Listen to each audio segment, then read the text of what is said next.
आपका किसी स्त्री लड़की से प्रेम है, बिल्कुल सही बात। तो अब समाज में कहने लगे कि इससे मेरा प्रेम, इससे मेरा प्रेम है, बुरा लगेगा, है ना, वो शर्मिली है। तांत्रिक है ना कोई, तो वो हजारों लाखों करोड़ों में से कोई एक है, और उसको मतलब नहीं का मन चाहा प्यार पाए, ये है वो है। मैं आपको एक बात बताता हूँ, प्यार किसी भी साधना से प्राप्त किया ही नहीं जा सकता है, तो ये प्रेम का बलात्कार हो जाएगा। भूतनाथ है, तो बोले भूत कौन है, बोले भूत यही है, क्योंकि अब इन्होंने पिंडदान कर दिया, अब ये भूत बन गया। व्यापारीकरण करने लग जाते हैं चीजों का, तो उन साधनाओं का फल समाप्त हो जाता है, और वो मंत्र उनको छोड़ के भाग जाते हैं, और मंत्र की शक्ति क्षीण हो जाती है। पहले है संत दरस जिमि पातक तरहि, है ना, संत मिलन को चालिए तज माया अभिमान, ज्यों ज्यों पग आगे धरे कोटिन। ये कार से शासन चलाने के लिए, अथवा अपनी दुकान खोल कर इसका व्यापार करने के लिए।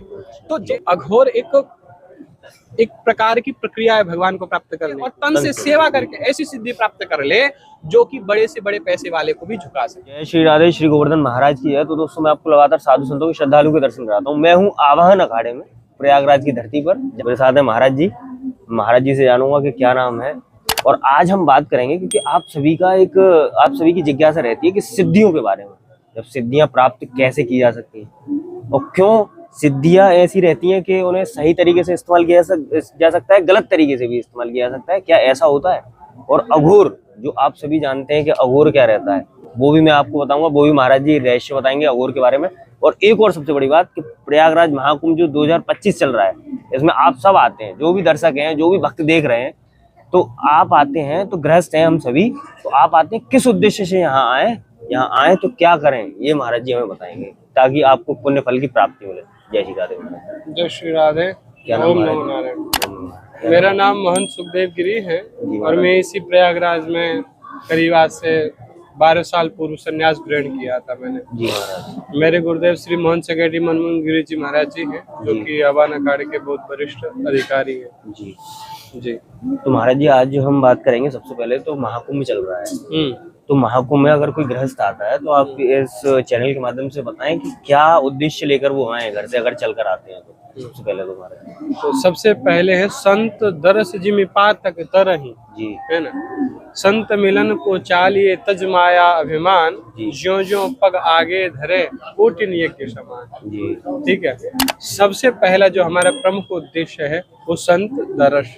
देखो, मैंने संत दरस को स्नान से भी पूर्व रखा है, है ना, ऐसा लोगों के मन में आएगा। देखो, आप स्नान कल को करने आएंगे, कुंभ के बाद में करने आएंगे, तब भी आपको तीनों चीजें मिल जाएंगी, है ना, जो संगम है वो मिल जाएगा।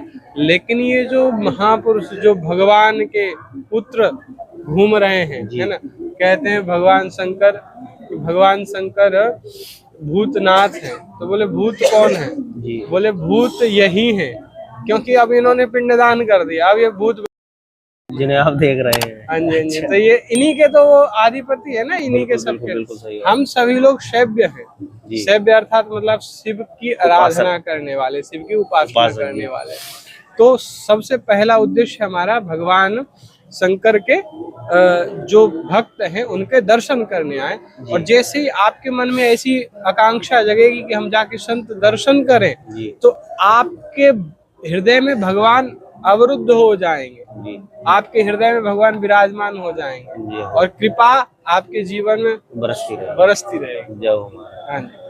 अब महाराज जी, हम जानेंगे कि जैसे आप इनका जो देख रहे हैं, उनका भी हर किसी की एक जिज्ञासा रहती है, अघोर के बारे में जानना चाहते हैं।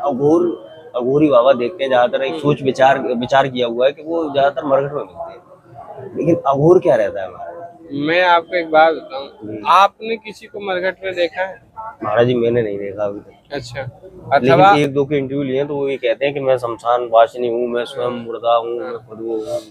ये सारी चीजें आज से, जब से ये सोशल मीडिया चला है 10-5 साल से, आपने 5-6 साल से पहले कभी किसी को देखा इस तरह से? नहीं महाराज, है ना। रही बात अघोर की, तो अघोर एक प्रकार की प्रक्रिया है भगवान को प्राप्त। हाँ जी, किसी को, देखिए, मूल बात यह है कि सबको जाना वही है, सबको दिल्ली जाना है। बिल्कुल। अब आप प्रयागराज से जाएंगे तो कानपुर होके जाएंगे, हैं, और हरियाणा से कैथल से आएंगे तो करनाल होकर आएंगे, मंजिल वही है, रास्ता भिन्न भिन्न है। जी जी जी। है ना। तो क्या है कि अघोर है लोग आजकल, मैं देखता हूँ कभी कभी, प्राय देखते हैं जब हम सोशल मीडिया देखते हैं जी तो बहुत सारे लोग कहते कहते मिल जाएंगे कि मैं ये साधना कर रहा हूँ और जी, ये जी, ऐसी बिल्कुल। साधना करवाऊंगा, सारे लोग आए ऐसे करें। और हाँ, और बहुत सारे की अपनी समस्याओं का समाधान पाएं। हाँ, समस्याओं का मनचाहा प्यार पाए, ये जी, है जी, वो है। जी, जी। मैं आपको एक बात बताता हूँ, प्यार किसी भी साधना से प्राप्त किया ही नहीं जा सकता है, किसी भी साधना के द्वारा, क्योंकि आप किसी के हृदय को नहीं जीत सकते किसी साधना से। ठीक है, वो तो समर्पण होता है कि आप अपनी सेवा से किसी को मोहित कर लें। ठीक है, ये तो बलात् हो जाएगा, ये तो ये तो राक्षसी प्रेम हो जाएगा। बलात्, देखिए क्या है कि जब किसी चीज को बलात् करते हैं तो वही बलात्कार हो जाता है। जी महाराज। ठीक है, तो ये प्रेम का बलात्कार हो जाएगा। अच्छा, ठीक है महाराज, लेकिन क्या ऐसा संभव है ये जो अगर कहते हैं ऐसे? देखो, ऐसा नहीं है। पहली बात तो आज तक किसी भी तंत्र के द्वारा किसी का प्रेम प्राप्त नहीं किया जा सकता। अच्छा, आप एक उदाहरण मेरे को दिखा दीजिए आप कि किसी ने तंत्र प्रक्रिया करके, देखिए हमारे यहाँ जो प्रमाण माने जाते हैं वो हमारे शास्त्र सर्वोपरि हैं, बिल्कुल, अथवा हमारे सिद्ध पुरुष सर्वोपरि हैं, उनके तो वचन, हाँ, उनके वचन सर्वोपरि हैं। तो आप एक इतिहास की ऐसी घटना बता दीजिए जिसमें सिद्धि के द्वारा किसी ये साधना के द्वारा किसी का प्रेम प्राप्त किया गया। मैं प्रेम की जो बात कर रहा हूँ, विशुद्ध प्रेम की बात कर रहा हूँ। जी, ठीक है, जिसमें कोई भी विदाउट एनी एक्सपेक्टेशन, नहीं कुछ चाहिए, बिना किसी उपेक्षा। हाँ, निस्वार्थ प्रेम, तो किसी भी साधना से प्राप्त नहीं किया जाता। दूसरी की ये सारे काम बनेंगे, ये बनेगा, वो बनेगा। देखिए बात पता है क्या है, आप इसके प्रारंभ में जाइए, मतलब कि इस सब की रचना क्यों की गई, तंत्र मंत्र आदि इनकी रचना क्यों की गई, तो इनके प्रारंभ में जाइए कि एक्चुअल में इन जैसे तंत्र मंत्र क्यों बनाए गए। आपने कभी इन शास्त्रों का अध्ययन किया होगा। उद्देश्य यह था कि जैसे कि कोई एक गरीब व्यक्ति है, ठीक है, उसको बलिष्ठ व्यक्ति प्रताड़ित करेगा, उसको बलिष्ठ व्यक्ति जिसके पास धन है, जिसके पास ऐश्वर्य है, उसको दबा के रखेगा। तो कुछ लोग अपने, किसी के पास पैसा नहीं है लेकिन वो समय दे सकता है, तो अपने समय का दान करके और अपने शरीर का दान करके, मन से और तन से सेवा करके ऐसी सिद्धि प्राप्त कर ले जो कि बड़े से बड़े पैसे वाले को भी झुका सके। ये सेल्फ डिफेंस की तरह यूज करने के लिए भगवान शंकर ने इसको बनाया है, ना कि दूसरों के ऊपर किसी भी प्रकार से शासन चलाने के लिए अथवा अपनी दुकान खोलकर इसका व्यापार करने के लिए। तो जैसे ही आप व्यापारीकरण करने लग जाते हैं चीजों का, तो उन साधनाओं का फल समाप्त हो जाता है और वो मंत्र उनको छोड़ के भाग जाते हैं, मंत्र की शक्ति क्षीण हो जाती है। देखिए क्या होता है कि हर चीज गुप्त हो तो अच्छी लगती है, ठीक है, भेद खुल गए तो खुलेगा। तो जैसे देवता है, आपने कोई जो मंत्र सिद्ध किया है तो वो देवता का आपके प्रति लगाव है, प्रेम है। अब आप अपने प्रेम की कहानी की, मेरा तो जैसे सांसारिक दृष्टि से ही खुद देख लेंगे, आपका किसी स्त्री लड़की से प्रेम है, बिल्कुल सही बात, तो अब समाज में कहने लगे कि इससे मेरा प्रेम, इससे मेरा प्रेम है, बुरा लगेगा, है ना, वो शर्मीली है। तो आप कहेंगे, एक और मन में शंका आ सकती है कि भगवान से प्रेम है, भगवान से भी प्रेम है तो उसका भी प्रदर्शन नहीं करना चाहिए। बिल्कुल, प्रेम अति गोपनीय वस्तु है। फिर लेकिन एक महाराज जी सवाल मन में ये आता है कि अगर जैसे आप कह रहे हैं कि सिद्धियां मिल गई हमें, लेकिन फिर अगर कोई आपके सामने गिड़गिड़ाता हुआ अगर कोई गृहस्थ या कोई समस्या लेकर आता है तो फिर क्या उसका भला नहीं करेंगे महाराज जी? देखिए मैंने क्या कहा, मैंने कहा कि इस समस्त सिद्धियों का उद्देश्य अलग था। तो मैंने पूर्व में ही कहा कि यदि कोई वस्तुतः प्रताड़ित व्यक्ति है, उसमें भी क्या है कि हर चीज की एक लिमिट होती है ना। अब आप इस तरह से 1000 लोगों का रोज रोज कार्य कर रहे हैं, जीवन में 2, 4, 5, 10 लोगों का ही कार्य कर सकते हैं, ठीक है, बाकी ये समस्त चीजें प्रकृति के विरुद्ध हैं। अच्छा, ये प्रकृति से परे भगवान शंकर ने अति दया करके बहुत दया करके, ताकि कि कोई व्यक्ति जो सांसारिक रूप से, आर्थिक रूप से बलिष्ठ नहीं है, जी। वो अपना इस तरह से अपनी रक्षा करे। अब हमारे, देखिए, मैं भगवान नहीं हूँ, बिल्कुल। मैं साधक हूँ, मैं संत हूँ, तो मेरी जैसी क्षमता है, जैसे किसी को कुछ पूछना है धर्म के बारे में, तो मैं उसको वो धर्म की जानकारी देकर उसके अज्ञान को समाप्त करके कुछ समस्या उसकी समाप्त कर सकता हूँ। लेकिन अगर मैं ये कहूँ कि कोई भी मेरे पास में आ जाए और मैं सबके सारे दुख समाप्त कर लूंगा, सब चीजें समाप्त कर दूंगा, तो ये बात स्वीकार्य नहीं है। ठीक है। और बाकी में जितने भी सारे लोग हैं उनको कहूं कि अगर करना ही है तो पैसा क्यों ले रहे हो?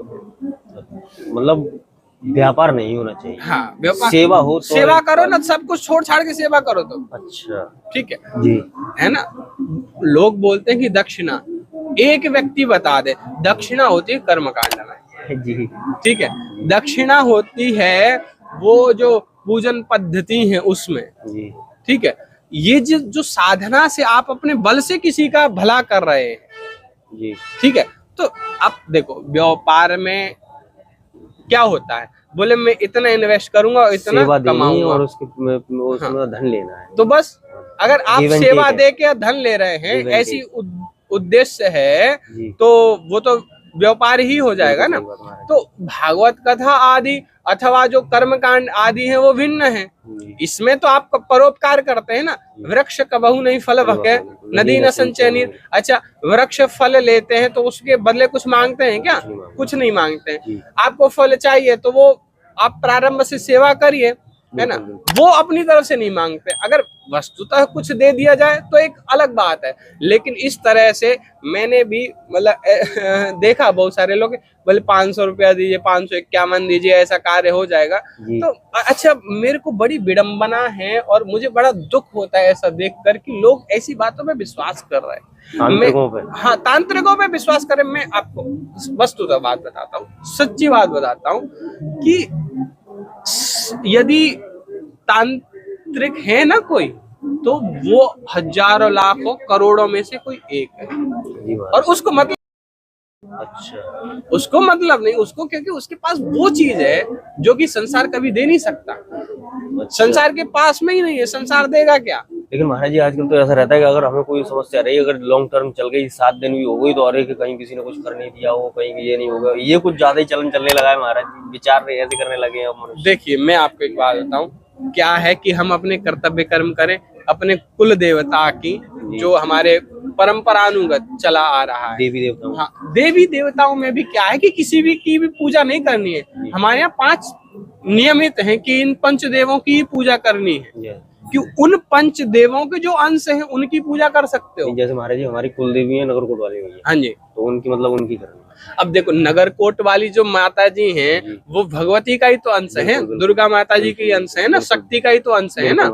तो उस स्वरूप से और उस उद्देश्य से आप उनकी सेवा कर सकते हैं। जैसे जल तो जल है, चाहे वो फ्रिज का हो, चाहे बर्फ का हो, चाहे नदी का हो, जल है ना। तो वरुण देवता मतलब वो वरुण देवता का अंश है, वो वरुण देवता का अंश होना चाहिए। ठीक है, तो उसी तरह से अब जैसे कि कोई भी आपने मतलब कोई भी गांव का कुछ भी बना के बिठा दिया अथवा कुछ भी ऐसा हो गया, तो वैसा नहीं। अच्छा, एक और लोग आएंगे फिर कहेंगे कि हमारे जो सिद्ध महापुरुष हुए, तो उनकी महापुरुष के अनुसार पूजा कर सकते हैं, भगवान के अनुसार पूजा नहीं कर सकते, अथवा देवता बुद्धि रख के पूजा नहीं कर सकते आप। अच्छा, यानी जैसे हमारे महापुरुष होते हैं, उनकी समाधियां होती तो उनकी सेवा करते हैं हम। अच्छा, लेकिन वो हमारे महापुरुष हैं, वो हमारे साधु संत हैं, वो हमारे गुरु भगवान हैं, ऐसा उद्देश्य, वो देवता है, अथवा उद्देश्य से हम सेवा नहीं कर सकते। बिल्कुल बिल्कुल। तो अब महाराज जी मैं एक और जानना चाहूंगा कि जैसे आपने बताया कि सिद्धियां मतलब किसी तरीके से कोई भी तंत्र क्रिया या कुछ भी, ये ऐसे किसी का कोई भला इतनी तरीके से नहीं कर सकते अच्छे तरीके से। वो प्रक्रिया ऐसी नहीं है कि तुम मेरे को 500 रुपया दो। वो प्रक्रिया ऐसी है कि यदि 100 लोग आएंगे ना, तो 100 लोगों में से किसी पर एक हृदय पसीज गया और हृदय ने कहा कि चलो भाई कर दो भला, हाँ कर दो, तो हृदय से बात निकल गई, तो मैंने दुआ, जहाँ दवा नहीं लगी वहां दुआ लग गई। बिल्कुल कार्य करती है महाराज जी, कार्य 100% करती है। हमारे यहाँ सिद्ध हुए गोरक्षनाथ जी महाराज जैसे सिद्ध हुए हमारे।